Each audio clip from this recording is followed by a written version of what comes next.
우리를 사랑하시고 전국갈 소망을 주신 하나님 감사합니다. 하나님께서 우리에게 주신 그 귀한 사랑과 은혜를 늘 기억하며 살아갈 수 있도록 도와주시고, 우리에게 주신 그 사랑을 또한 같은 마음으로 품고 세상을 살아가며 하나님이 우리에게 전하신 사랑을 주변에 전할 수 있도록 우리의 몸과 마음과 생활을 주장해 주시고, 우리의 입술을 통해 많은 사람들이 우리가 깨달은 사랑을, 우리가 받은 복음을 깨달아 갈 수 있도록 도와주시기 부탁드립니다. 오늘 하루도 허락해 주셔서 함께 모여 말씀을 나누고 교제하고자 합니다. 오늘 주신 이 귀한 시간을 통해 하나님의 마음과 뜻을 살필 수 있도록 도와주시고, 또 말씀과 교제를 통해 알게 된 하나님의 마음과 성도들의 마음을 마음에 간직하며 살아갈 수 있도록, 또 그것을 깨달았다면 그 일을 위해 살아갈 힘을 주시기를 부탁드립니다. 우리를 사랑하시는 예수님 이름으로 기도드렸습니다. 아멘. 인사드리겠습니다. 안녕하세요. 저는 서울중앙교회에서 교제하고 있는 최정훈 형제라고 합니다. 공주 지역은 자주 오긴 하지만 이제 공주 교회는 처음 와본 것 같습니다. 그래서 공주라는 지역에 설교 배정이 되었을 때 약간은 이제 생소한 느낌이 좀 들었습니다. 그래서 또 어제 강사 숙소에 올라가서 좀 말씀을 다시 살펴보면서 준비를 하다가 제 책상 한 켠을 바라봤는데 거기에 비치된 책자가 한 가지 있었습니다. 제목이 눈에 딱 들어왔는데 제목이 무엇이 떠오르는가였습니다. 그걸 보고 이런 생각이 들었습니다. 나는 공주하면 무엇이 떠오르는가? 라고 했더니 대부분의 구원받은 형제 자매님들께서 공주라는 말을 들었을 때 떠오르는 것은 수양회, 수양관, 갈릴리 수양관이죠. 그리고 하계 수양회, 충계 수양회, 우리가 전도하는 그 모습을 떠올리는 것 같습니다. 그래서 저도 공주 설교 배정이 되었을 때 가장 먼저 떠오르는 것들은 그런 모습이었고, 또 어제도 그 책을 통해 생각해 보았던 것도 그런 모습이었습니다. 그걸 돌아보니까 사실 공주교회 형제 자매님들께서는 살짝 서운하실 수도 있지만 우리 구원받은 사람들은 공주라는 말을 들었다면 항상 전도하는 마음, 또 누군가 살펴보는 마음, 이뤄진 영혼을 떠올리는 마음이 들지 않습니까? 그 마음이 참 귀하다라는 생각이 들었습니다. 그런데 한편으로는 이제 공주라는 지명에 대해서 그 말을 들었을 때 떠오르는 것이 전도와 수양관, 또 수양의 장이지만 내가 공주라는 곳이 어떤 곳인지 잘 모르고 살아왔구나라는 생각이 들어서 어제 공주시청 홈페이지를 한번 들어가 봤습니다. 공주시청에 들어가면 이 공주가 어떤 곳인지 잘 설명해 주지 않을까 하는 마음에 들어가 보았더니 여러 가지 이렇게 내용들이 있지 않습니까? 근데 이제 공주라는 지역뿐만 아니라 한 도시, 어떤 국가, 한 단체에서 자신들이 가지고 있는 이념, 가치, 또 자신들이 귀하게 여기는 것을 한눈에 볼 수 있도록 만든 것이 있다는 생각이 듭니다. 그게 뭘까라고 한다면 어떠한 단체나 국가, 시청에서 만들어낸 로고, CI 이런 것이 자신들이 가지고 있는 가치와 이념을 드러내는 수단이겠죠. 그래서 이제 공주시청에 들어가서 공주시의 그 CI를 로고를 한번 봤습니다. 이제 봤더니 이 문양은 이런 의미를 가지고 만들었습니다라고 설명해 주었는데 모양은 무령왕릉을 형상화하고 있고 그 안에 들어가 있는 색깔들은 백제가 가지고 있던 이제 문화 산물들을 의미한다. 이런 내용들을 설명해 주었더라고요. 그래서 그걸 보니까 공주에 살고 있는 사람들, 또 이 공주시를 또 위에서 일하는 사람들은 가장 귀하게 여기는 것이 자신들이 살고 있는 이 지역이 백제의 문화유산을 품고 있는 도시다. 우리는 역사와 문화를 자랑하는 도시다라는 것을 귀하게 여긴다는 걸 알 수 있잖아요. 근데 그걸 보니까 이런 생각이 들었습니다. 사람들은 이 땅에서 가지고 살아왔던 한 도시의 국가의 역사, 또 이 땅에 묻혀 있는 보물들을 정말 귀하게 여기는구나라는 생각이 들었거든요.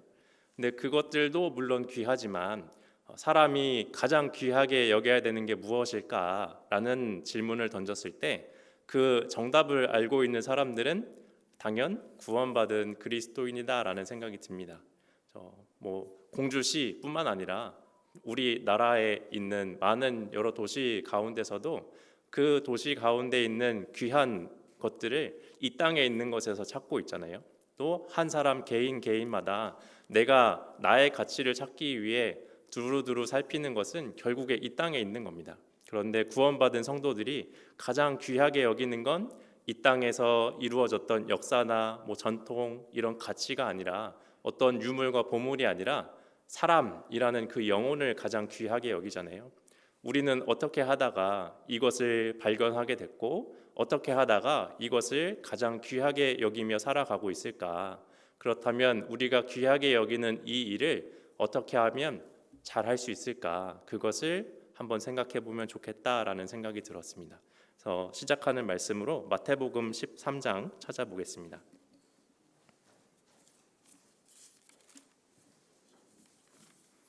마태복음 13장 44절입니다.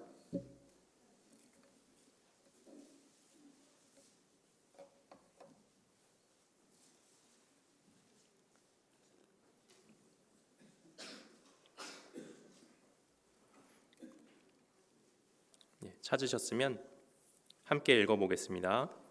천국은 마치 밭에 감추인 보화와 같으니 사람이 이를 발견한 후 숨겨두고 기뻐하여 돌아가서 자기의 소유를 다 팔아 그 밭을 샀느니라. 천국은 마치 밭에 감추인 보화와 같다. 사람이 그 밭에 감추인 보화를 발견하면 그것을 다시 숨겨두고 돌아가서 자기가 가지고 있는 모든 소유를 팔아서 다시 돌아와 그 밭을 산다라고 이야기하고 있습니다.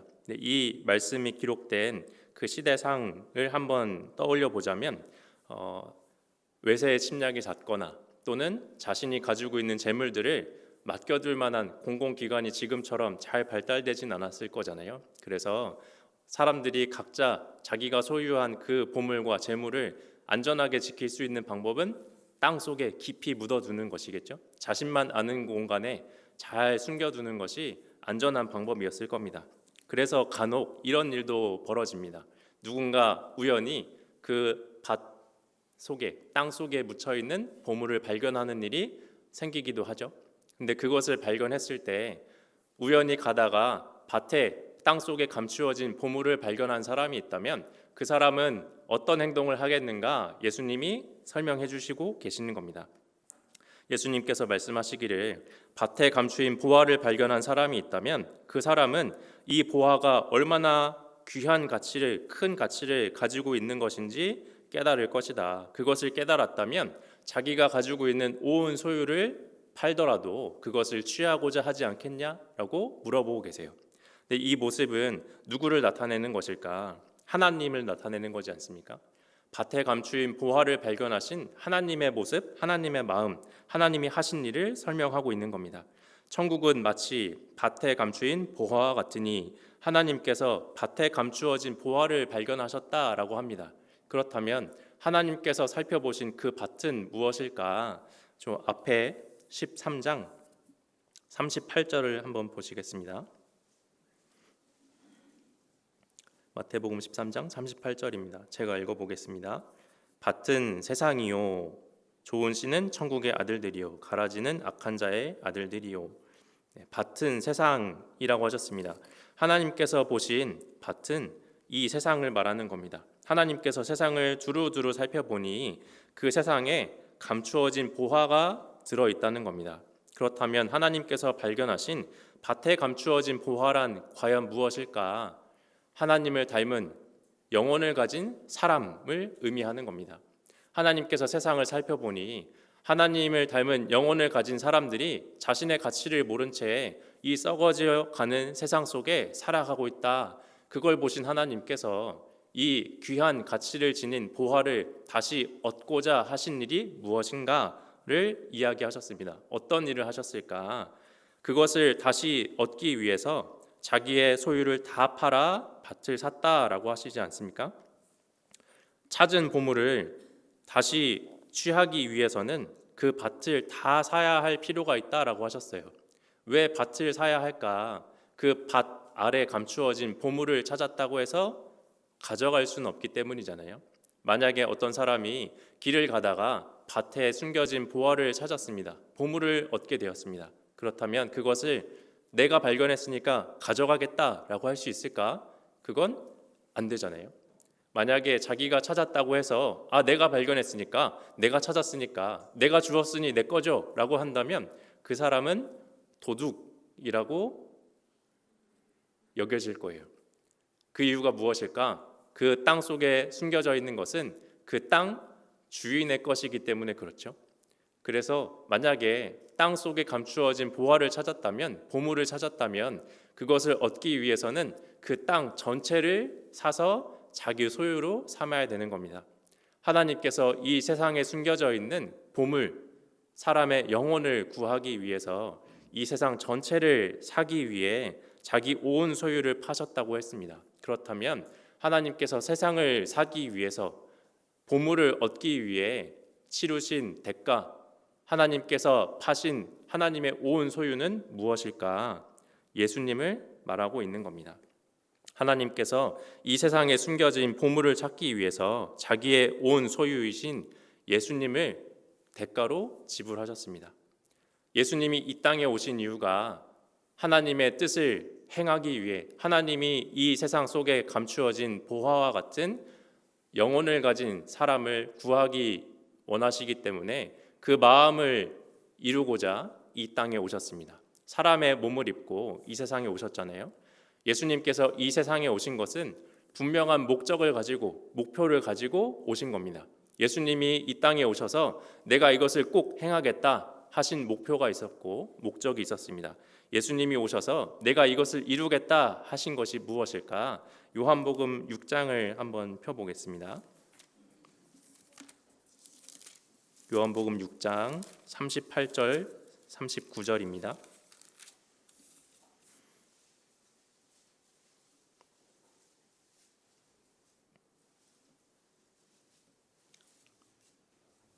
요한복음 6장 38절 39절을 제가 읽어보겠습니다. 내가 하늘로서 내려온 것은 내 뜻을 행하려 함이 아니요 나를 보내신 이의 뜻을 행하려 함이니라. 나를 보내신 이의 뜻은 내게 주신 자 중에 내가 하나도 잃어버리지 아니하고 마지막 날에 다시 살리는 이것이니라. 예수님께서 이 땅에 오실 때는 내가 이것을 반드시 행하겠다라는 마음을 가지고 오셨는데 무엇을 행하고자 오셨느냐? 자신을 보내신 하나님의 뜻을 행하기 위해 오셨다는 겁니다. 그렇다면 하나님께서 예수님을 보내시며 이것을 꼭 이루어야 한다라고 하신 것은 무엇일까? 40절을 함께 읽어보겠습니다. 내 아버지의 뜻은 아들을 보고 믿는 자마다 영생을 얻는 이것이니 마지막 날에 내가 이를 다시 살리리라 하시니라. 예수님을 통해 이루고자 하신 하나님의 뜻은 무엇일까? 예수님이 하신 그 일을 보고 그 아들을 믿는 자는 누구든지 영생 얻는 것, 구원받는 것, 다시 하나님의 자녀가 되는 것을 이루기 원하셨습니다. 그래서 예수님께서 이 땅에 오실 때 이루고자 하신 것은 곧 사람들의 영혼을 구하는 것, 죄인들을 구원하는 것이 예수님이 이루고자 하신 목표였습니다. 예수님께서 이 땅에 오셔서 그 마음 가운데 품으신 목표와 내가 이것을 꼭 이루고 싶다라는 것은 사람을 구원하는 것이었습니다. 죄인을 구원하는 것. 내가 이걸 하고 싶다. 나의 목표는 이것입니다. 라는 말을 한마디로 정리하는 방법이 있습니다. 저는 이것을 하고 싶습니다. 제 삶의 목표는 이거예요. 저의 나중에 이루고자 하는 희망은 이것입니다. 라는 것을 한 단어로 정리하자면 꿈이라고 할 수 있겠죠. 저의 꿈은 이거예요 라고 말할 수 있을 겁니다. 우리 각자도 이 세상에 살아가면서 가진 꿈이 하나씩 있잖아요. 그것을 이루신 분도 있고 이루어 가시는 분도 계실 겁니다.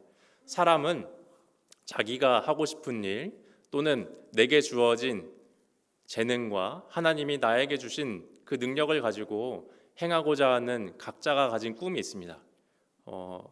구원받기 이전의 내 모습을 한번 생각해 보자면 내가 가진 이 재능을 가지고 내가 할 수 있는 이 능력을 가지고 세상에서 좀 잘 돼 보자, 잘 먹고 잘 살아보자라는 것을 꿈으로 삼은 사람도 있고, 또는 그것보다 더 원대한 마음을 가지고 내가 성공해서 많은 사람들을 도와주고 싶다라는 꿈을 가진 분도 계시죠.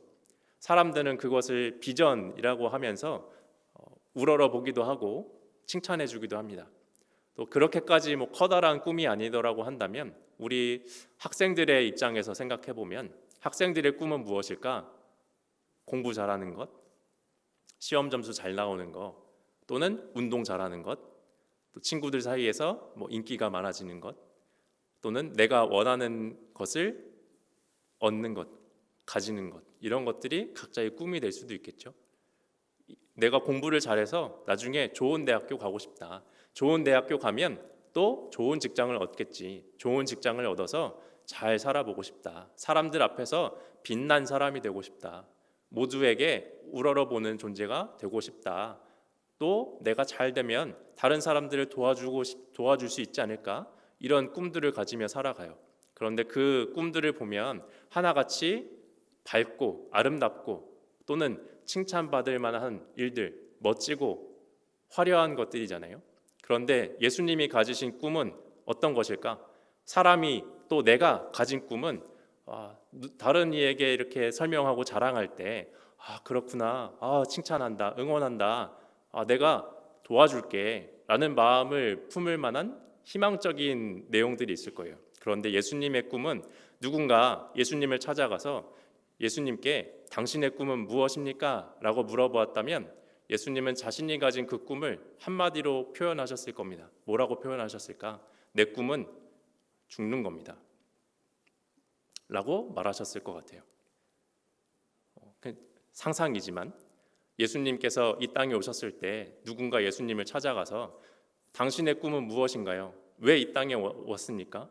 무엇을 이루기 원하십니까? 라고 물어보았을 때 성경 가운데 많이 말씀해 주신 그 말씀들을 한마디로 요약하면 내 꿈은 죽는 겁니다. 이게 아닐까 하는 생각이 듭니다. 그 말을 들었을 때 사람들은 어떤 마음을 가지고 그 꿈을 듣게 됐을까? 사람이 가지고 있는 내가 품은 꿈과 같이 그 내용을 들었을 때 칭찬하고 격려하고 위로하고 응원하고 희망적으로 바라볼 수 있을까? 그렇지 않잖아요. 꿈이 죽는 것이라니 얼마나 두렵고 무서운 일입니까? 근데 예수님께서 그 꿈을 가진 이유가 무엇일까? 자신이 이 땅에 와서 반드시 확실히 죽는 것, 예수님께서 십자가에 올라가서 못 박혀 피 흘려 죽는 것이 하나님의 뜻을 이루는 방법이고 그 일을 해야만 사람들이 천국 갈 수 있기 때문이지 않습니까? 예수님이 이 땅에 오셨을 때 태어나서 십자가에 달리는 그 순간까지 이 땅에서 자라나가신 그 하루하루의 삶 속에는 예수님 마음속에 매일매일 같은 말을 되뇌었을 겁니다. 나는 죽어야 돼. 나는 죽어야 돼. 내가 죽을 거야. 이 말을 계속 되뇌이지 않으셨을까요? 하루가 지나면, 이틀이 지나면, 3일이 지나면 내가 죽는 날이 더 가까이 다가온다. 이걸 생각하며 살아가신 분이 예수님이지 않겠습니까? 내가 곧 죽을 날이 다가오는데 이 사실을 다른 사람들이 깨달아야 하니 하루라도 빨리 한 사람이라도 더 이것을 깨닫게 하시려고 전도하셨을 거고, 전도하시면서 내가 죽는 것을 본다면 말씀에 예언된 대로 온 하나님의 아들이 나인 것을 깨달아라. 그것을 알려주기 위해 기적을 베풀고 사람들에게 전도하지 않으셨겠습니까? 난 곧 죽어야 한다. 내가 죽는 이유는 무엇인지 깨달으라고 전도하며 다니셨을 겁니다. 내가 죽는 것을 보면 그 일로 인해서 하나님의 약속이 이루어졌다는 것을 깨달으라고 매일매일 전도하며 하루하루 기도하고 자신이 죽는 날을 기다리셨을 겁니다. 예수님이 그 마음을 품고 하루하루 살아가셨기 때문에 예수님이 이루신 그 복음을 듣는 사람들은 이제 그 말씀을 듣고 이런 마음을 가질 수 있는 겁니다. 미쁘다 모든 사람들이 받을 만한 이 말이여. 그것이 믿을 만한 말이었구나. 그것으로 인해 내가 천국 갈 수 있다는 말이구나. 그리스도 예수께서 죄인을 구원하시려고 세상에 임하셨다.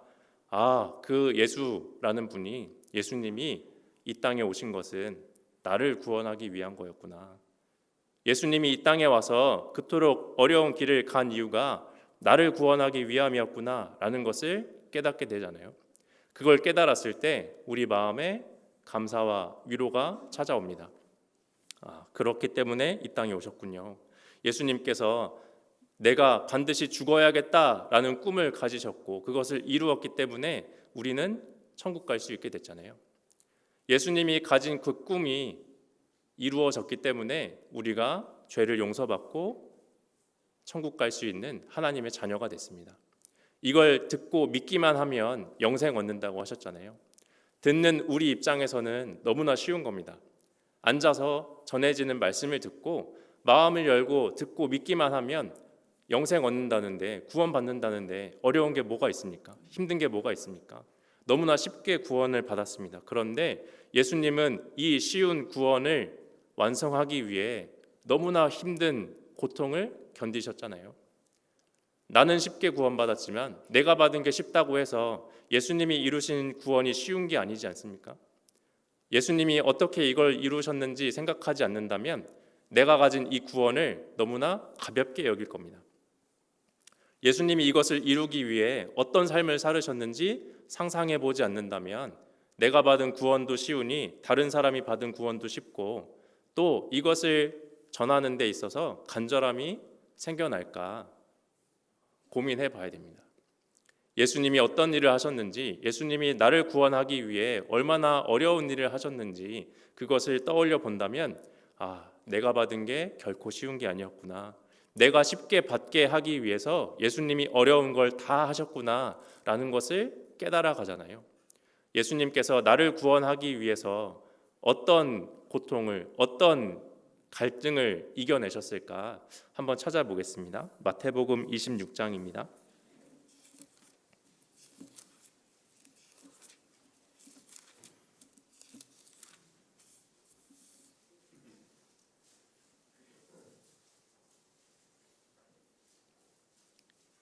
마태복음 26장 38절 39절입니다.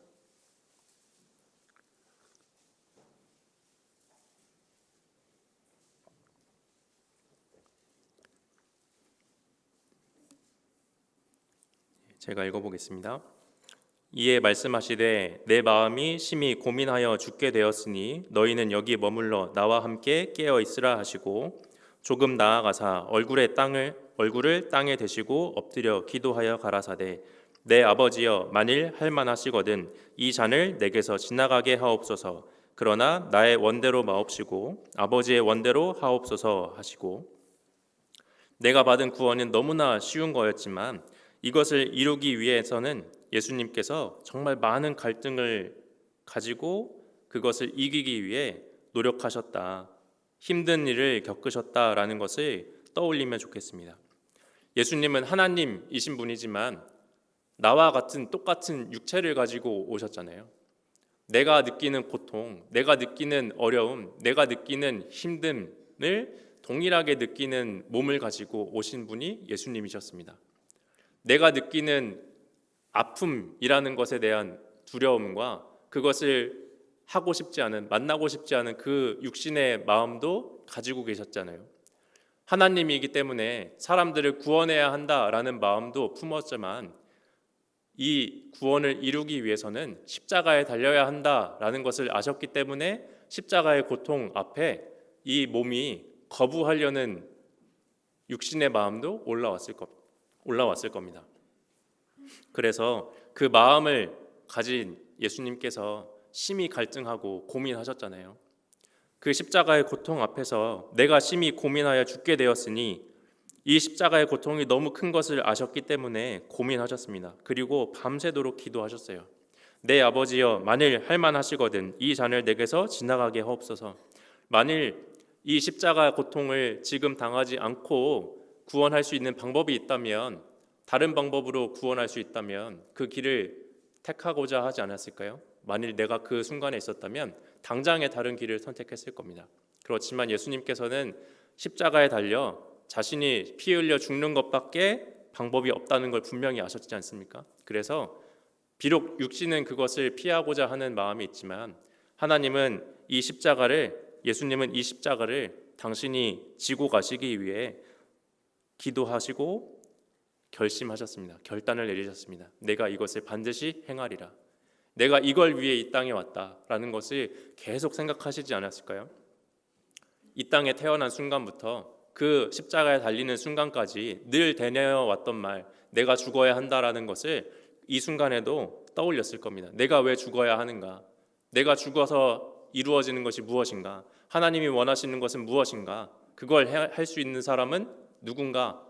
라는 것을 계속 생각하지 않으셨겠습니까? 42절도 한번 보시겠습니다. 다시 두 번째 나아가 기도하여 가라사대 내 아버지여 만일 내가 마시지 않고는 이 잔이 내게서 지나갈 수 없거든 아버지의 원대로 되기를 원하나이다 하시고, 이제 이것을 이루고자 결단하신 지금이 이것을 이룰 때다라는 것을 아셨던 예수님께서 아버지의 원대로 되기를 원하나이다 기도하시고 이제 십자가에 올라가기로 마음에 작정하셨습니다. 이 예수님의 갈등을 이겨내신 모습을 통해, 십자가의 고통을 이겨내신 모습을 통해 우리가 구원받았잖아요. 그가 찔림은 우리의 허물을 인하며 그가 상함은 우리의 죄악을 인함이라. 예수님께서 십자가에 올라가서 찔리고 상하고 고통받으신 그 일로 인해서 우리가 나음을 입었습니다. 예수님께서 나 대신 채찍 맞아주시고 나 대신 십자가에 못 박혀주시고 나 대신 피 흘려 주신 것 때문에 내가 지금 아프지 않고 고통당하지 않고 벌 받지 않고 천국 갈 수 있는 사람이 됐잖아요. 예수님께서 하신 그 일로 인해서 우리가 구원받았다는 겁니다. 예수님이 이것을 완성하기 위해 십자가에 달려 돌아가시지 않았습니까? 예수께서 신포도주를 받으신 후 가라사대 다 이루었다 하시고 이걸 다 이루기 위해 나를 구원하는 일, 밭에 감추인 보화를 사기 위해 자신이 행해야 하는 일을 다 하신 예수님으로 인해 우리가 천국 가게 됐습니다. 그 일을 왜 하셨을까? 예수님께서 이 땅에 오셔서 내가 반드시 죽으리라 하신 그 마음을 끝까지 품고 결국에 십자가에서 돌아가신 그 일을 왜 하셨을까라고 질문한다면 예수님은 한마디 대답을 하지 않겠습니까? 예수님, 왜 십자가에 달려서 그 큰 고통을 당하셨습니까? 왜 이 땅에 와서 죽으셨습니까? 라고 물어본다면 한마디 하실 겁니다. 내가 너를 사랑하기 때문이다. 예수님이 십자가에 달리신 이유, 나 대신 그 큰 고통을 당하신 이유는 나를 사랑하시기 때문이잖아요. 나를 사랑한다라는 그 이유로 이 땅에 오셔서 나 대신 십자가에 달려주셨습니다. 하나님의 사랑이 우리에게 이렇게 나타난 바 되었으니 하나님이 자기 독생자를 세상에 보내심은 저로 말미암아 우리를 살리려 하심이니라. 우리를 살리기 위한 하나님의 사랑이 눈앞에 나타난 분이 예수님이셨잖아요. 하나님의 사랑이 우리 눈앞에 보여진 것이 예수님이셨고 예수님이 이루신 그 일이 하나님의 사랑의 모습이었습니다. 그 사랑으로 인해 우리가 구원받았잖아요. 사랑이라는 것은 고통을 감당해내는 힘을 가지고 있다는 것을 알 수 있습니다. 사랑이 있다면 내가 사랑하는 대상을 위해 수고하고 힘든 일을 감당하게 하는 힘이 있다라는 것이 예수님이 보여주신 모습을 통해 증거되잖아요. 이 자리에 함께 모여있는 우리 가운데서도 부모님도 계시고 자녀들도 있습니다. 특히 사랑이 더욱더 큰 존재는 누굴까? 부모와 자녀 사이에 사랑이 큰 존재가 누굴까 한다면 당연 부모님이겠죠. 부모님은 자녀를 사랑하기 때문에 내 자녀를 위해서는 어떤 수고와 어려움이 있다고 하더라도 그것을 감당하고 해내려는 마음이 있지 않습니까? 나도 힘들고 아프지만 자녀가 힘들고 아픈 것을 원하지 않기 때문에 대신 어려운 거 하고 힘든 일을 하고 대신 아파주고 싶은 마음이 부모님에게 생겨납니다. 왜 생겨날까? 사랑하기 때문이잖아요. 나도 배고프지만 자녀가 배고파하면 자녀를 먼저 먹여주는 게 부모의 마음이지 않습니까?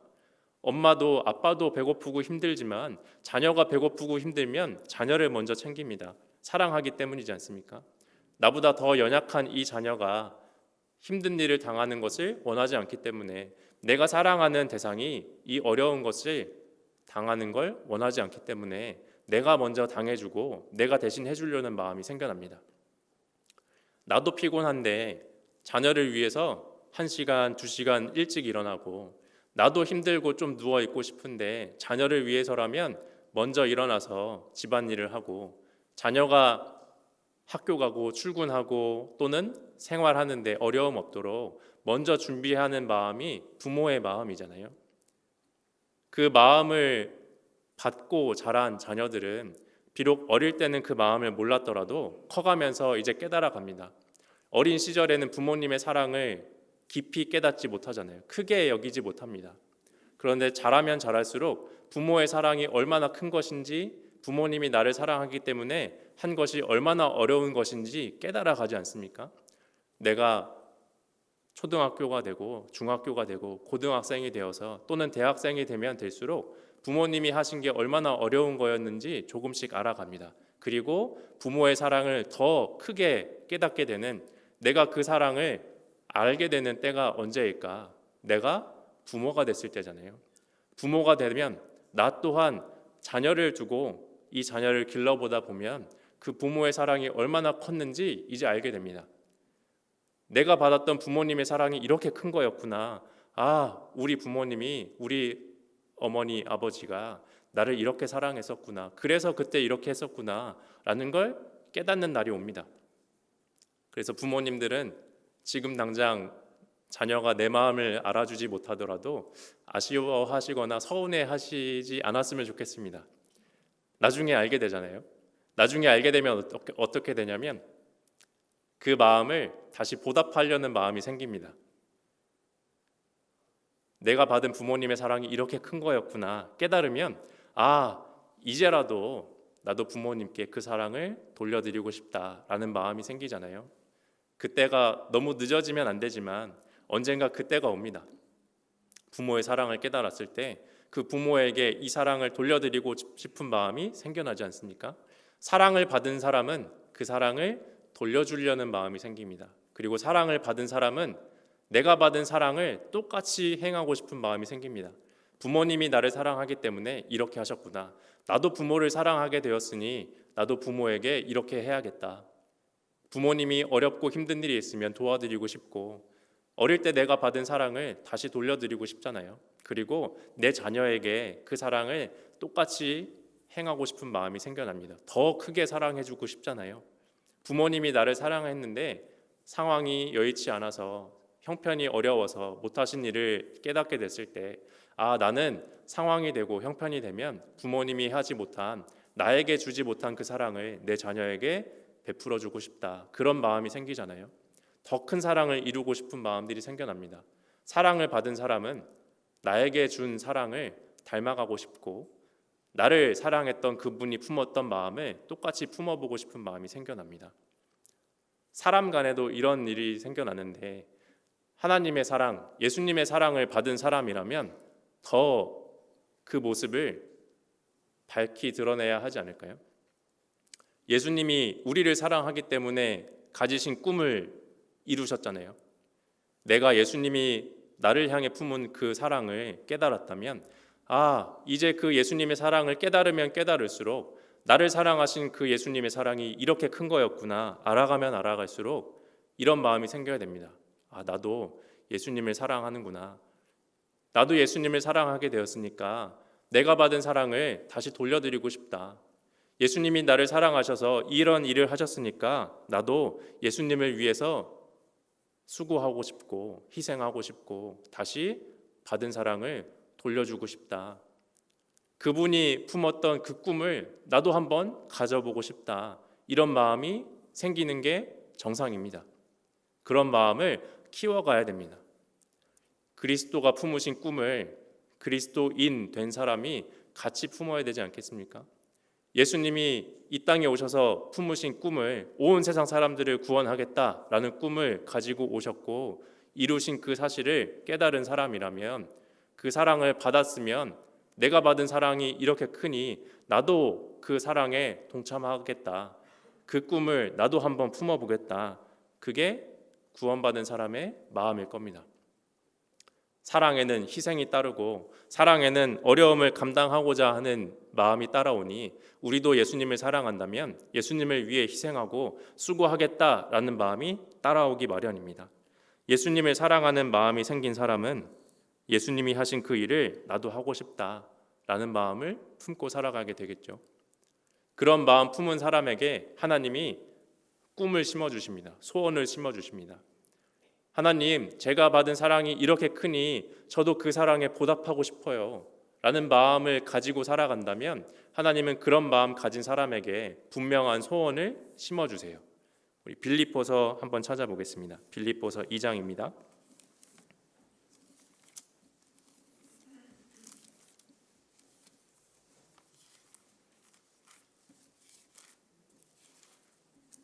빌립보서 2장 13절입니다.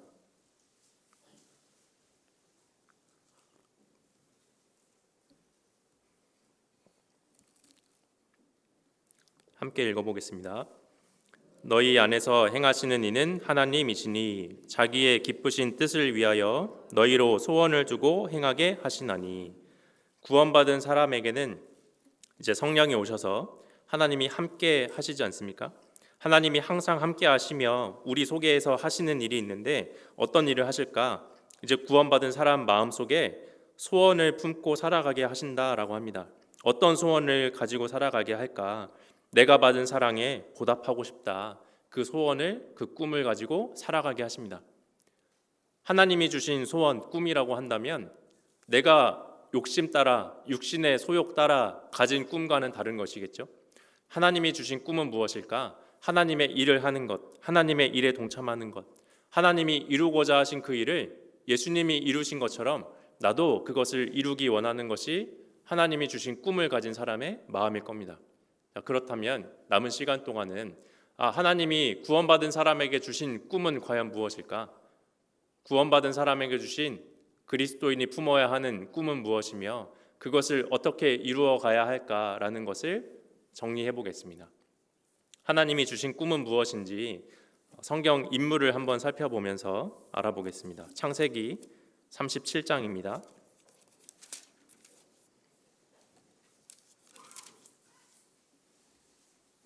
창세기 37장 5절부터 11절까지입니다.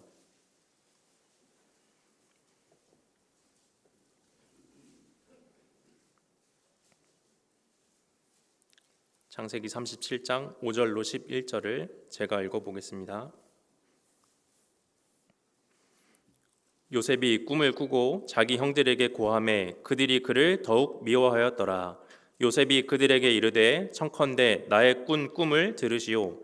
우리가 밭에서 곡식을 묵더니 내 단은 일어서고 당신들의 단은 내 단을 둘러서서 절하더이다. 그 형들이 그에게 이르되 내가 참으로 우리의 왕이 되겠느냐? 참으로 우리를 다스리게 되겠느냐 하고 그 꿈과 그 말을 인하여 그를 더욱 미워하더니 요셉이 다시 꿈을 꾸고 그 형들에게 고하여 가로되 내가 또 꿈을 꾼즉 해와 달과 열한 별이 내게 절하더이다 하니라. 그가 그 꿈으로 부형에게 고하매 아비가 그를 꾸짖고 그에게 이르되 너의 꾼 꿈이 무엇이냐? 나와 내 모와 내 형제들이 참으로 가서 땅에 엎드려 내게 절하겠느냐? 그 형들은 시기하되 그 아비는 그 말을 마음에 두었더라. 방금 읽은 말씀의 주인공은 요셉입니다. 요셉은 별명이 한 가지 있었죠. 꿈꾸는 자라는 별명이 있었습니다. 요셉은 꿈을 가진 사람이었습니다. 꿈꾸는 사람이었습니다. 그런데 그 꿈은 누가 주신 것일까? 하나님이 주신 꿈이었잖아요. 그 꿈을 꾸었을 때 처음에는 그 내용이 무엇인지 정확하게 알지 못했을 겁니다. 꿈의 내용은 이런 거였잖아요. 형들에게 가서 자기가 꾼 꿈을 설명해 줬습니다. 형들 잠깐만 와보세요. 제가 꿈을 꿨는데 우리가 밭에 나가서 곡식을 묶어서 단을 만들었었습니다. 그런데 내가 만든 단이 우뚝 서고 형들이 만든 단은 내 단에게 절하더군요. 라는 말을 했을 때 형들은 그 말을 듣고 화를 냈습니다. 우리가 너를 섬겨야 한다는 말이냐? 그리고 또 한 번 꿈을 꾸었는데 해와 달과 11별이 자신에게 절하는 꿈을 꾸었잖아요. 이 꿈을 꾸었을 때 처음에 무슨 내용인지는 알지 못했겠죠. 두루뭉술하게 대략적으로 상상은 해봤을 겁니다. 내가 앞에 서고 누군가 나에게 절하는 모습을 보니 앞으로 내가 뭔가 뛰어난 사람, 대단한 사람이 되는 게 아닐까? 내가 무엇인가 큰 일을 하는 사람이 되는 건가? 라는 생각을 해봤을 겁니다. 그리고 그 상상을 계속 가지며 살아갔을 겁니다. 내가 이런 꿈을 꾸었는데 그 꿈의 내용은 과연 무엇일까? 하나님이라면 알지 않을까? 하는 생각도 해보지 않았을까요? 그 꿈을 가진 사람이 이 꿈을 이루기 위해 어떻게 살아가나 그것을 살펴보면 하나님께서 우리에게 주신 꿈은 무엇이고 그 꿈을 이루기 위해 어떻게 살아가야 하는지도 알 수 있을 것 같습니다. 하나님께서 요셉에게 주신 꿈은 어떤 내용이었을까? 시간이 지나 알게 됐잖아요. 요셉은 자신에게 주신 그 꿈을 가지고 살아갈 때 하나님 앞에 성실하고 말씀 앞에 거룩한 모습을 지키며 살아갔습니다. 말씀에 순종하기 위해 살아갔잖아요. 하나님 앞에 하나님의 자녀로서 내가 깨끗한 모습을 가지고 살아가야겠다.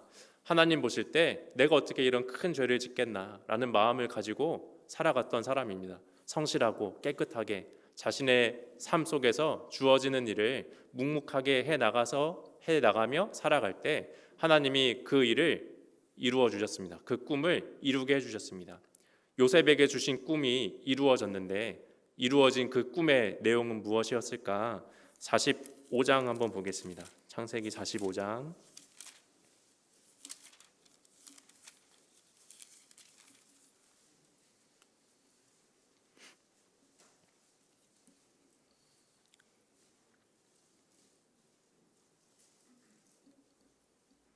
5절부터 8절입니다. 당신들이 나를 이곳에 팔았으므로 근심하지 마소서, 한탄하지 마소서. 하나님이 생명을 구원하시려고 나를 당신들 앞서 보내셨나이다. 이 땅에 2년 동안 흉년이 들었으나 아직 5년은 기경도 못하고 추수도 못할지라. 하나님이 큰 구원으로 당신들의 생명을 보존하고 당신들의 후손을 세상에 두시려고 나를 당신들 앞서 보내셨나니 그런즉 나를 이리로 보낸 자는 당신들이 아니요 하나님이시라. 하나님이 나로 바로의 아비를 삼으시며 그 온 집의 주를 삼으시며 애굽 온 땅의 치리자를 삼으셨나이다. 이제 시간이 지나 세월이 흘러 꿈이 이루어졌는데 이제 꿈이 이루어지고 나니 처음에 자신에게 주셨던 하나님이 꾸게 하셨던 그 꿈은 이런 내용이구나라는 걸 알게 됐어요. 그게 무엇이냐? 생명을 구원하는 게 나에게 주신 꿈이었구나라는 걸 알게 되지 않았습니까? 하나님께서 예수님에게 이루게 하신 것, 예수님이 품으신 꿈도 생명을 구하는 거였습니다. 그리고 요셉에게 주신 꿈도 생명을 건지고 구하는 것이었잖아요. 이걸 보고 우리가 깨달을 수 있는 것은 무엇일까?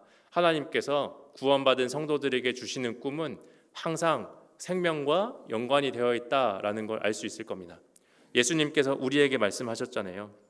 너희는 가서 모든 족속으로 제자를 삼아 아버지와 아들과 성령의 이름으로 세례를 주고 라고 하셨습니다. 그리고 또 뭐라고 하셨느냐? 너희는 온 천하에 다니며 만민에게 복음을 전하라 하셨습니다. 예수님께서 구원받은 성도들에게 이제 주시는 꿈과 명령이 있는데 그것은 무엇인가? 가서 생명을 건져라 라는 거지 않습니까? 생명을 건지는 것이 우리가 가져야 하는 꿈이자 이루어야 하는 목표 된다라는 겁니다. 어제 제가 공주시청 홈페이지에 들어갔다고 말씀드렸잖아요. 또 한 군데 들어갔습니다. 어디 들어갔을까요? 공주교회 홈페이지 들어갔습니다. 들어갔더니 방금 말씀드린 생명을 건지는 것을 꿈으로 삼으신 분들이라는 게 드러나는 것을 알게 됐습니다. 공주교회 홈페이지도 그렇고 소식지에도 그렇고 공주교회 슬로건을 보니까 생명을 건지는 것을 참 중요하게 여기시는 분들이다라는 게 드러납니다. 생명을 건지는 것, 또 생명을 건져서 함께 교제 나누는 것, 교제 나누는 것이 가장 큰 기쁨이라는 것을 우리가 알고 있잖아요.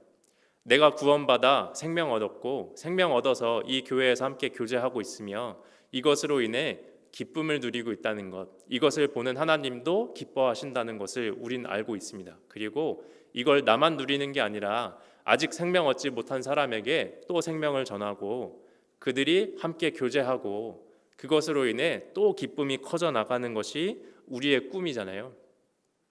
그것을 이루고자 내 주변에 있는 사람들을 살피며 기도하고 살아갑니다. 내 가족들, 지인들, 내가 알고 있는 사람 중에 아직 구원받지 못한 사람이 있다면 그들을 내가 구원하겠다. 하나님께서 그들도 구원하기 위해 이 땅에 예수님을 보내주시지 않았는가? 예수님이 그를 위해 피를 흘려주셨는데 그도 마땅히 구원받아야 되지 않겠는가? 라는 마음을 품고 기도하고 살아가고 있습니다. 예수님이, 하나님이 우리에게 주신 꿈이 바로 그거잖아요. 예수님이 가졌던 꿈을 우리에게 동일하게 주셨습니다. 생명을 건지라고, 생명을 건지기 위해 살아가라고 그 꿈을 우리에게 품어주셨습니다. 그 꿈을 가진 사람이라면 예수님의 사랑을 통해 예수님의 마음을 알고 그 마음을 나도 품어야 한다는 것을 이제 알았다면 이걸 이루기 위해 살아가야 되잖아요. 내 마음속에 새로운 꿈을 심어주셨다는 걸 알았다면 알기 전까지는 내 육신을 위해서 내 욕심을 따라 무엇인가 하기 원했는데 구원받고 나니 이것이 가장 가치 있는 것이고 하나님이 나에게 이루라고 하신 것이 있었구나라는 걸 깨달았다면 이제 그걸 이루기 위해 살아가야 됩니다. 내가 가진 새로운 꿈이 생겼다. 생명을 건지는 것이 가장 가치 있는 것이구나. 예수님이 사람을 낚는 어부대라 하신 것처럼 내가 해야 하는 가장 중요한 일은 이뤄진 영혼을 구하는 거구나 라는 걸 알았다면 이제 그것을 이룰 수 있는 삶을 살아가야 될 겁니다. 어떻게 하면 그것을 이룰 수 있을까? 우리 요셉의 삶을 살펴봤으니까 요셉이 자신의 꿈을 이루기까지 어떤 삶을 살았는지 한번 또 떠올려 보겠습니다. 창세기 39장입니다.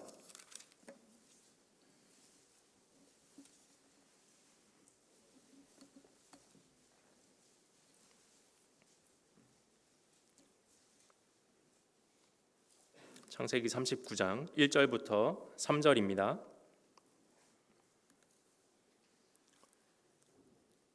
요셉이 이끌려 애굽에 내려가매 바로의 신하 시위대장 애굽 사람 보디발이 그를 그리로 데려간 이스마엘 사람의 손에서 그를 산이라.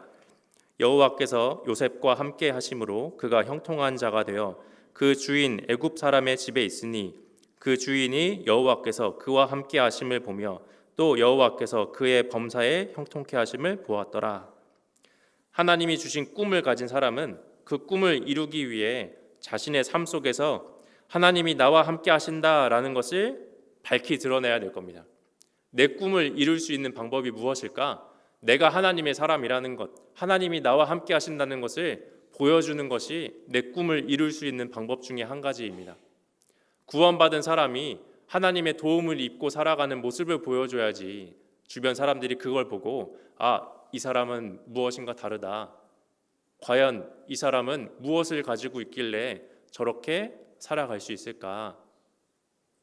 세상 사람들 중에 돋보이고 빛나는 그 모습을 보았을 때 궁금해하고 따라오지 않겠습니까? 요셉이 종으로서 노예로서 살아갔지만 그 사람 뒤에 있는 하나님께서 일하셨기 때문에 요셉으로 인해 그 보디발의 집이 형통해졌잖아요. 그 모습을 본 사람들이 이 사람은 뭔가 다르다라고 느꼈을 겁니다. 그리고 이 사람 뒤에 있는 하나님인 어떤 능력을 가지셨을까 궁금해하지 않았겠습니까? 내가 마음속에 품은 생명 건지는 꿈을 가지고 있다면 이 꿈을 이루기 위해서는 이 꿈을 주신 하나님이 나와 함께 하신다라는 것을 분명히 드러내야 합니다. 어떻게 하면 그것을 드러낼 수 있을까? 내가 요셉처럼 성실하게 살아가야 되지 않겠습니까? 묵묵하게 살아가야 될 겁니다. 주어진 일 가운데 내게 주어진 일이 있을 때 그것을 순종하는 마음으로, 성실한 마음으로 이루어 나가는 그 삶 속에서 하나님이 분명히 역사하실 겁니다. 성실한 사람은 왕 앞에 선다고 했잖아요. 내가 성실하게 살아간다면 하나님이 주신 나의 일을 묵묵히 해 나간다면 분명히 왕 앞에 서는 날, 사람들 앞에 빛나는 날이 올 겁니다. 그 날이 되었을 때 사람들이 이제 궁금해하고 물어볼 겁니다. 당신의 삶 속에서 무엇이 있길래 이렇게 살아갈 수 있었냐고. 내가 하나님과 함께하고 있기 때문입니다 라고 말할 수 있어야 되잖아요. 또 어떤 모습으로 살아가야 할까? 39장 찾으셨으니까 9절을 한번 보겠습니다. 이 집에는 나보다 큰 이가 없으며 주인이 아무것도 내게 금하지 아니하였어도 금한 것은 당신뿐이니 당신은 자기 아내임이라. 그런즉 내가 어찌 이 큰 악을 행하여 하나님께 득죄하리이까. 꿈을 이루기 위해서는 우리가 하나님 보시기에 거룩한 삶을 가지고 살아가야 될 겁니다. 다른 말로 하자면 항상 하나님을 의식하며 살아가는 사람이 되어야 된다라는 말입니다. 하나님이 나에게 주신 꿈을 이루기 위해서는 항상 하나님을 바라보고 하나님이 나와 함께 하신다라는 것을 생각하며 살아가야 되지 않겠습니까? 그렇게 살아갈 때 내가 깨끗해지고 밝은 양심을 가지고 살아갈 수 있을 겁니다. 하나님이 나를 보고 계시구나. 하나님이 나와 함께 하시는구나. 그렇다면 내가 지금 이 일을 해서는 되는가 안 되는가 판단할 수 있는 지혜도 주시고 그것을 피할 수 있는 능력도 힘도 주실 겁니다. 내가 이 꿈을 이루기 위해서는 사람들 보기에 하나님이 함께 하심을 분명히 보여야 하며 내가 깨끗한 사람으로서 살아갈 때 꿈이 이루어져 갈 겁니다. 근데 그 일을 해갈 때 하나님이 내게 주신 꿈이 한 발 한 발 가까워진다는 것이 느껴지지 않을까요? 그런데 한 가지 궁금한 건 요셉이 날이 가면 갈수록 이제 총리가 되는 그 때가 가까워지고 있는 거잖아요. 꿈이 이루어지는 날이 점점점 가까워지고 있었을 겁니다. 자신은 미처 몰랐더라도 하나님 보시기에는 요셉이 하루하루 살아갈수록 하나님이 작정하신 때와 점점 가까워지고 있었을 겁니다. 그런데 궁금한 것은 꿈이 가까워지면 가까워질수록 그 꿈이 이루어지는 날이 다가오면 다가올수록 사람의 생각에는 점점 뭔가 형통해지고 밝아지고 좋아져야 될 것 같잖아요. 그런데 요셉은 자신의 꿈이 이루어지는 날이 가까워질수록 힘든 일을 많이 겪었습니다. 형들에게 미움당하고 팔려가고 종으로 살아가고 누명을 쓰고 감옥에 들어갔잖아요. 꿈이 가까워지고 있는데 왜 어려움이 있을까? 하나님이 행하시는 일에는 이런 고난도 따라온다라는 것을 생각해 보면 좋겠습니다. 하나님이 내게 주신 꿈을 이루기 위해 살아가는 데 있어서 어려움도 따라온다. 그런데 그 어려움이 있을 때 어떤 마음을 가지고 살아가야 될까? 하나님이 나와 함께 하시기 때문에 반드시 해결하시겠다, 이기시겠다, 이루어 주시겠다라는 믿음이 있어야 되지 않을까요? 결국에 내가 이것을 붙들고 살아가면 영광을 받는 날, 하나님이 그 꿈을 이루어 주시는 날이 있다라는 것을 믿고 살아가는 믿음이 있어야 되지 않겠습니까? 그 믿음을 가지고 살아갔던 사람들이 성경에 많이 있습니다. 한 사람을 뽑아보자면 사도 바울 같은 사람이 그런 사람이지 않았을까요? 하나님이 약속하신, 하나님이 증거하라고 하신 이 복음을 증거할 때 사람들이 구원을 얻을 수 있다. 내가 증거할 때 비록 수고와 어려움이 따라오더라도 이걸 듣고 믿기만 하면 구원 얻는다라는 믿음이 있었기 때문에 사도 바울은 많은 어려움을 당해낼 수 있었습니다. 사도 바울이 어떤 마음을 가지고 살아갔는지 한번 찾아보겠습니다. 빌립보서 1장입니다.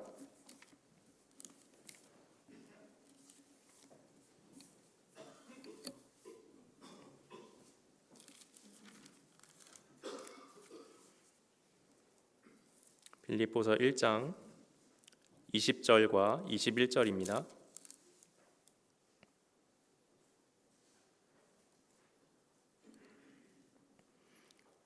함께 읽겠습니다.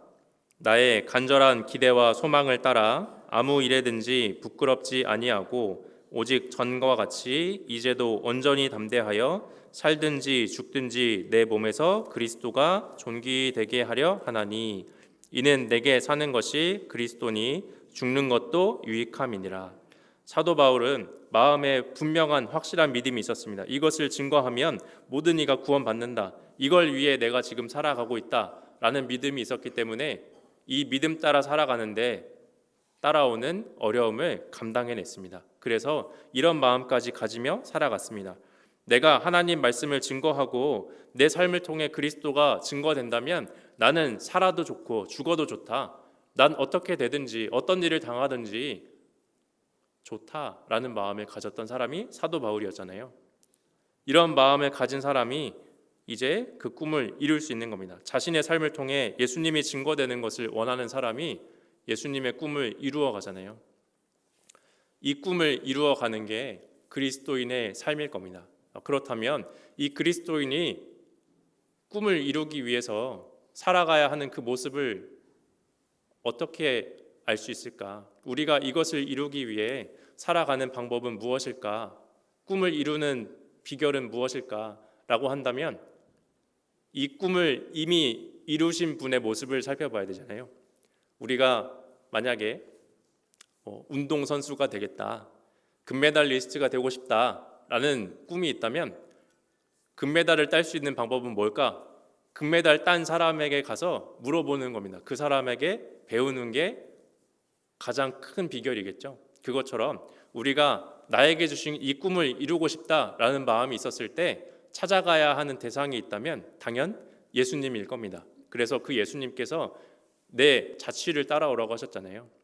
예수님께서 자신의 자취를 따라가라고 하신 그 말씀을 기억하며 예수님이 이렇게 하셨을 때 꿈이 이루어졌구나. 예수님이 나에게도 이렇게 살아가라고 하시는구나. 내가 이렇게 살아가기를 원하시는구나 라는 마음을 품을 수 있는 겁니다.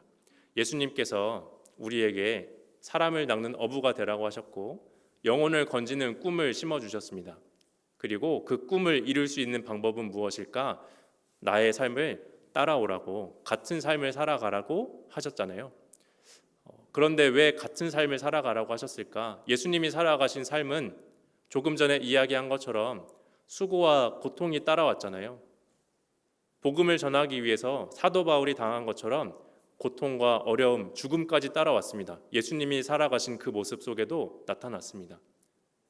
사랑하는 사람이라면 사랑하는 대상에게 내가 어려운 거 다 했으니까 너희는 쉬운 거 해 라고 할 수도 있잖아요. 아까 부모님의 사랑을 이야기한 것처럼 부모님이 자녀를 사랑하기 때문에 내가 너희를 너무나 사랑해서 이런 것들을 다 했으니까 너희는 먹기만 하면 돼, 입기만 하면 돼, 자기만 하면 돼, 가기만 하면 돼, 즐기기만 하면 돼 라고 이야기하는 게 우리가 생각하는 사랑의 모습이지 않습니까? 그런데 예수님이 나를 사랑하기 때문에 그 일을 다 행하셨는데 우리에게는 이 사랑을 너희에게 주었으니까 너희도 이 사랑을 받고 나처럼 살아라 라고 하셨어요. 예수님처럼 살으라고 하셨습니다. 예수님처럼 살아가야 한다라는 말은 수고와 어려움이 따라온다는 말이잖아요. 그런데 왜 그 길을 따라오라고 하셨을까? 예수님의 자취를 따라가라고 하신 이유가 뭘까?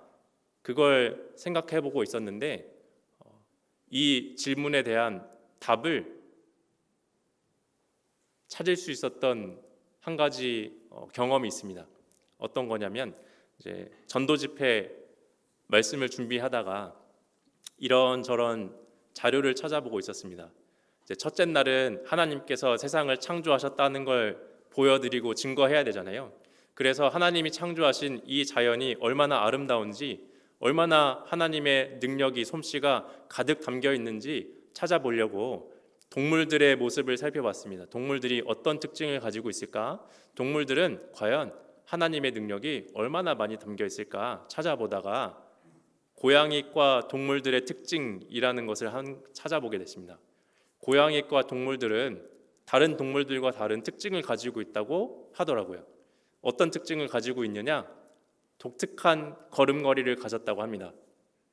고양이과 동물, 고양이, 사자, 호랑이 이런 동물들을 말하잖아요.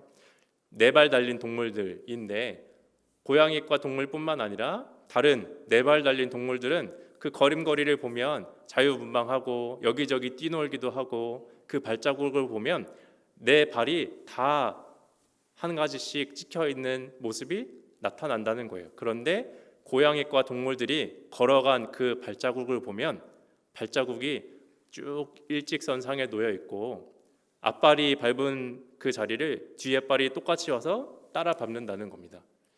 이런 특징이 있다고 하더라고요. 근데 그 특징을 설명하면서 그 동물들이 왜 이런 걸음걸이를 걷냐라는 걸 설명해 줬습니다. 그걸 듣고 교훈을 얻게 됐어요. 아, 그래서 예수님이 우리를 따라오라고 하셨구나. 고양이과 동물들이 자기가 앞발이 가서 밟은 그 발자국을 뒤에 발이 따라와서 똑같이 밟으며 살아가는데 그 이유가 무엇인가? 앞에 발이 이미 밟은 그 자리가 가장 안전하다라는 것이 확인됐으니 뒤에 발이 따라와서 똑같이 그 자리를 밟는다는 겁니다. 내가 이미 이 길을 걸어가서 이것이 가장 안전하다는 것이 확인됐으니까 이걸 따라와라 라는 마음으로 예수님이 나를 따라오라고 하신 겁니다. 내 자취를 따라오라.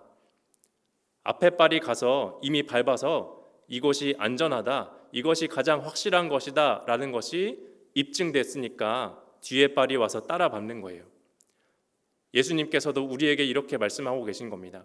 내가 간 이 길이 가장 안전한 길이니까, 내가 간 이 길이 가장 확실한 길이니까, 내가 간 길이 가장 완벽한 길이니까 이 길을 따라오너라 하신 겁니다. 그래서 우리가 예수님의 모습을, 예수님의 자취를 따라 살아가는 겁니다. 예수님이 가신 그 길을 똑같이 밟아갈 때 우리는 가장 안전한 삶을 살아가게 되는 겁니다. 예수님이 가신 그 길을 똑같이 살아갈 때 가장 확실한 길을 살아가는 겁니다.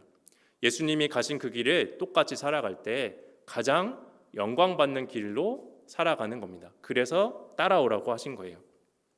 우리에게 따라오라고 하신 그 길을 우리가 똑같이 밟아 살아가는 것이 가장 안전한 길입니다. 예수님께서 우리에게 내 자취를 따라오라 하신 이유는 그것이 가장 완벽한 것이기 때문에 그런 거였어요. 그리고 또 한 가지, 내 자취를 따라오라 하신 이유가 있다면 예수님이 가신 그 길을 똑같이 따라갈 때 가장 큰 위로가 있기 때문일 겁니다. 내가 간 이 길을 따라올 때 가장 큰 위로가 있다라는 것을 예수님이 말씀해 주세요. 내가 간 이 길을 따라가는 사람들에게는 하나님이 주신 위로가 따라온다라는 것을 우리는 기억해야 됩니다.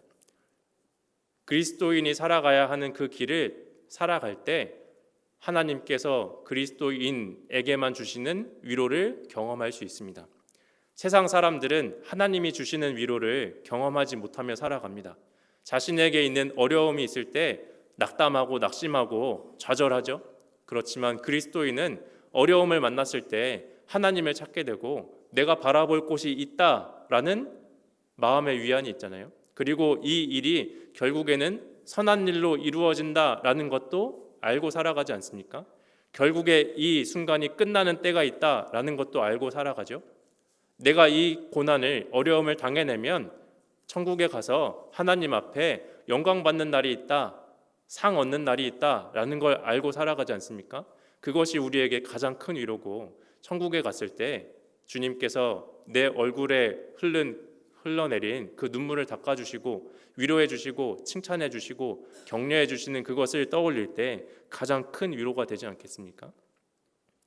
예수님이 그것을 우리에게 말씀하고 계신 겁니다. 이 길을 따라오는 사람은 하나님이 주신 그 위로를 받을 수 있다라는 것을 말씀해 주고 계세요.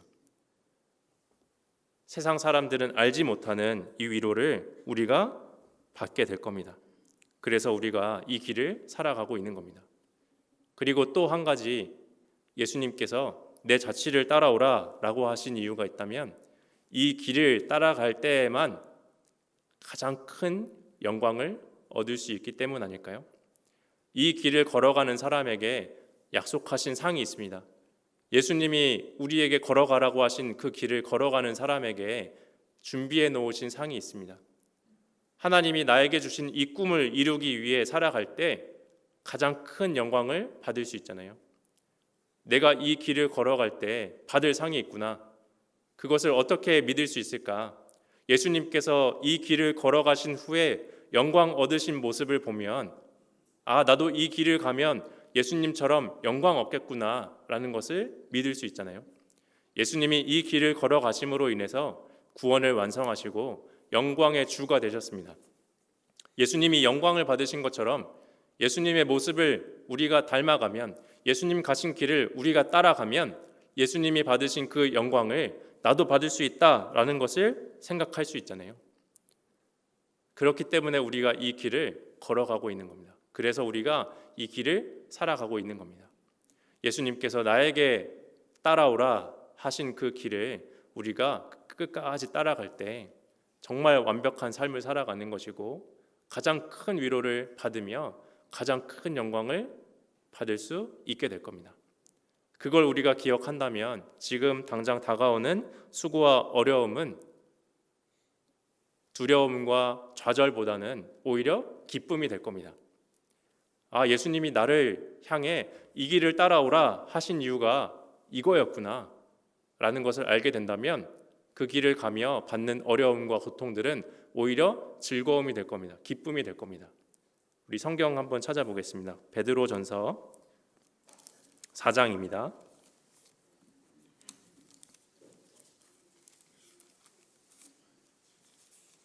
베드로전서 4장 13절부터 16절입니다.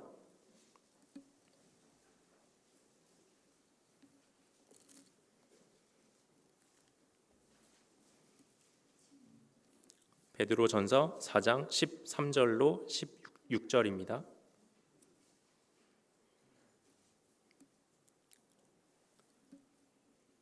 13절 제가 읽어보겠습니다. 오직 너희가 그리스도의 고난에 참여하는 것으로 즐거워하라. 이는 그의 영광을 나타내실 때에 너희로 즐거워하고 기뻐하게 하려 함이라. 너희가 그리스도의 이름으로 욕을 받으면 복 있는 자로다. 영광의 영 곧 하나님의 영이 너희 위에 계심이라. 너희 중에 누구든지 살인이나 도적질이나 악행이나 남의 일을 간섭하는 자로 고난을 받지 말려니와 만일 그리스도인으로 고난을 받은즉 부끄러워 말고 도리어 그 이름으로 하나님께 영광을 돌리라. 방금 읽으신 것처럼 우리가 예수님을 따라가는 삶을 살면 고난이 있습니다. 그런데 그 고난을 만났을 때 슬퍼하고 낙담하는 것이 아니라 오히려 즐거워하라라고 말씀하셨잖아요. 즐거워하라고 하신 이유가 무엇일까? 우리가 받는 이 고난이 예수님이 받으신 그 고난에 참여하는 것이기 때문에 그렇잖아요. 예수님이 받으신 그 고난에 내가 동참하게 되었다는 것이 우리가 즐거워할 만한 일인 겁니다. 기뻐할 만한 일인 겁니다. 예수님이 받은 고난을 내가 함께 참여했다는 것이 왜 즐거움이고 기쁨일까? 예수님이 고난 받으신 것에 동참하게 되면 예수님이 고난 받고 영광 받으신 것을 나도 또한 받을 수 있기 때문이잖아요. 예수님이 받으신 그 고난을 내가 따라가며 나도 함께 동참하게 되었을 때 그 후에 받게 되는 영광이 있으니 이것으로 인해 즐거워하고 기뻐하라고 하셨습니다. 이것을 우리가 자랑하며 살아갈 수 있는 겁니다. 그리고 하나님께 또 영광을 돌리며 살아갈 수 있는 겁니다. 하나님, 제가 이 삶을 살아갈 수 있게 해주신 것 감사하다고, 하나님이 나를 구원해 주심으로 그리스도인으로서 살아갈 수 있게 해주신 것이 너무나 큰 축복이라고, 나에게 예비하신 그 영광이 나의 영광이 아니라 오히려 하나님의 영광이었다고 이야기할 수 있는 것이 그리스도인이잖아요. 그래서 우리가 이 삶을 기뻐하고 즐거워하며 살아가는 겁니다. 우리가 사는 이 삶을 또 다른 표현으로는 길이라고 하잖아요. 사람이 살아가는 그 인생을 길이라고도 합니다. 인생길. 그런데 특히 구원받은 그리스도인이 살아가는 그 길은 일반 세상 사람들의 길과는 다르지 않습니까? 구원받은 사람이 살아가는 길은 그들과는 다릅니다. 그래서 우리는 이런 찬송도 부르지 않습니까? 우리가 걷는 이 길은 이라는 찬송을 즐겨 부릅니다.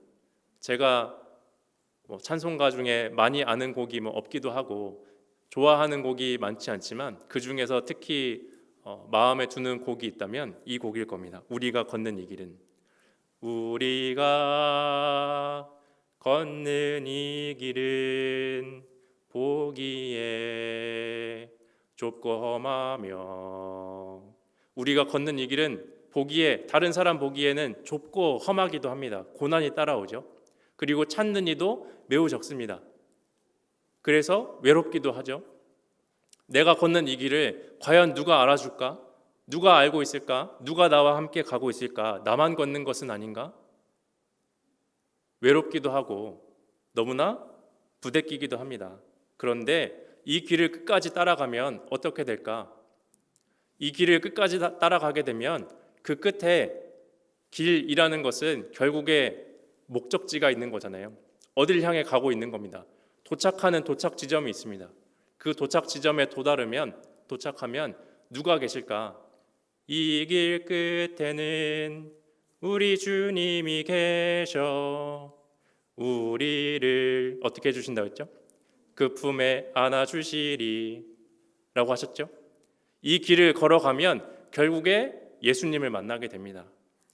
내가 가는 이 길을 걸어가면 예수님이 있다는 겁니다. 우린 예수님을 만나기 위해 살아가고 있잖아요. 예수님을 만나기 위해 살아가는 이 삶을 끝까지 살아가면 예수님이 나를 맞이해 주시고 안아주십니다. 그런데 그 중간중간 다가오는 어려움이 간혹 좁고 험하고 외롭게 느껴지기도 하지만 사실 주변을 둘러보면 나 혼자는 아닙니다.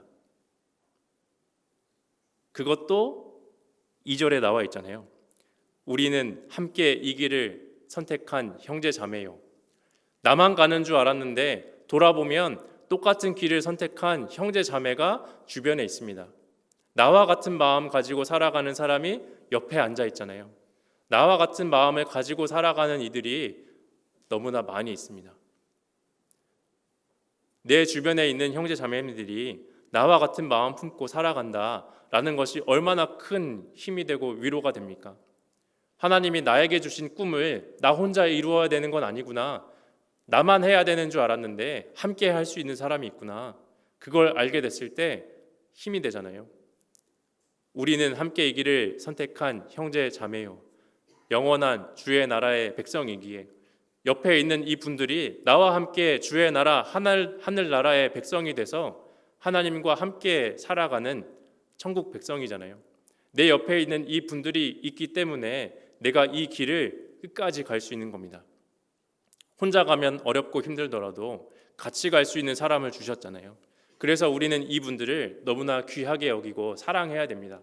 하나님이 내가 이 길을 갈 수 있게 하려고 옆에 형제 자매를 주셨구나. 이 분들이 있기 때문에 내가 지금 이 자리에 있는 거구나. 이분들이 있기 때문에 내가 꿈을 이룰 수 있구나. 전도하고 싶은 사람을 위해 기도할 때 혼자 하면 힘들지만 같이 하는 이가 있고, 전도하는 이가 있을 때 혼자 이끌어오기 힘들지만 같이 이끌어주는 이가 있으며, 준비할 때 혼자 하면 힘들지만 같이 준비해 주는 분이 계시잖아요. 말씀을 전하고 증거하고 수고하는 그 일들 가운데 돌아보면 나 혼자가 아니고 같이 하신 분들이 너무나 많이 계시다는 것을 알게 될 겁니다. 내가 이 길을 가게 하시려고 예수님께서, 하나님께서 예비해 주신 동역자들이, 형제 자매가 너무나 많이 있습니다. 그들을 보며 살아갈 때 이 길을 끝까지 갈 수 있는 겁니다.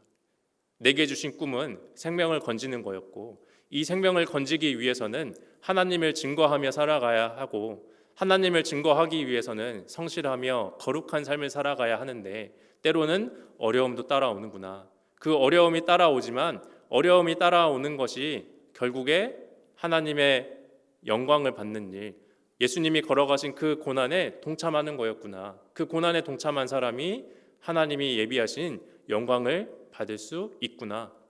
그런데 이것은 나 혼자 하는 게 아니었구나. 옆에 있는 형제 자매님들이 함께 하는 것이었구나 라는 것을 깨달을 때 우리는 힘있게 살아갈 수 있습니다. 그리고 이 생활을 즐길 수 있을 겁니다. 기뻐할 수 있을 겁니다. 감사할 수 있을 거예요. 그런 마음을 품고 살아가야 되지 않겠습니까? 마지막 한 구절을 찾아보겠습니다. 요한계시록 14장입니다.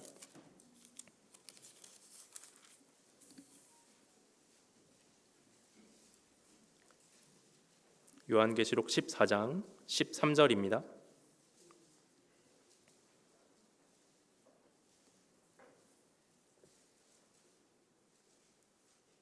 요한계시록 14장 13절 함께 읽겠습니다. 또 내가 들으니 하늘에서 음성이 나서 가로되 기록하라. 자금 이후로 주 안에서 죽는 자들은 복이 있도다 하시매 성령이 가라사대 그러하다 저희 수고를 그치고 쉬리니 이는 저희의 행한 일이 따름이라 하시더라. 우리가 살아가는 이 삶을 통해 수고하고 어려움을 당했지만 결국에 천국에 가면 그 수고들이 천국까지 따라오고 그 수고들이 결국에 영광이 되고 그 수고들이 예수님이 나를 향해 보여주시는 위로로 바뀌잖아요. 그걸 보고 우리가 살아가고 있습니다. 이 길 끝에 예수님이 기다리고 계신다. 예수님 만나는 날이 있다. 그걸 바라보고 함께 살아가는 사람이 되었으면 좋겠습니다. 그것을 이루기 위해 동참하고 동역하고 기도하고 서로를 응원하며 위로하고 사랑으로 행하는 우리 공주교회의 형제 자매님들이 되셨으면 좋겠습니다. 같이 기도하고 마치겠습니다.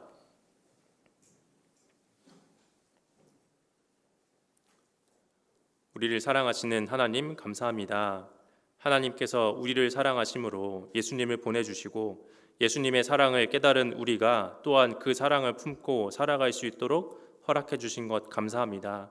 예수님의 마음을 우리가 품고 그 마음을 끝까지 붙잡고 살아갈 수 있도록 도와주시고 예수님이 우리에게 행하신 그 사랑을 주변에 또한 행할 수 있도록 도와주시기 부탁드립니다. 이 일을 위해 곁에 주신 형제 자매를 사랑으로 바라보며 서로 힘이 될 수 있도록 이 가운데 함께 해주시고 우리 교회가 더욱더 하나 되고 사랑으로 키워져 나갈 수 있도록 도와주시기 부탁드립니다. 교회에서 계획된 집회 일정과 많은 일정 가운데 함께 하셔서 더 많은 이들이 구원받고 교제 가운데 나아와 교회가 더욱더 세워져 가고 성장할 수 있도록 도와주시기를 부탁드립니다. 우리를 사랑하시는 예수님 이름으로 기도드렸습니다. 아멘.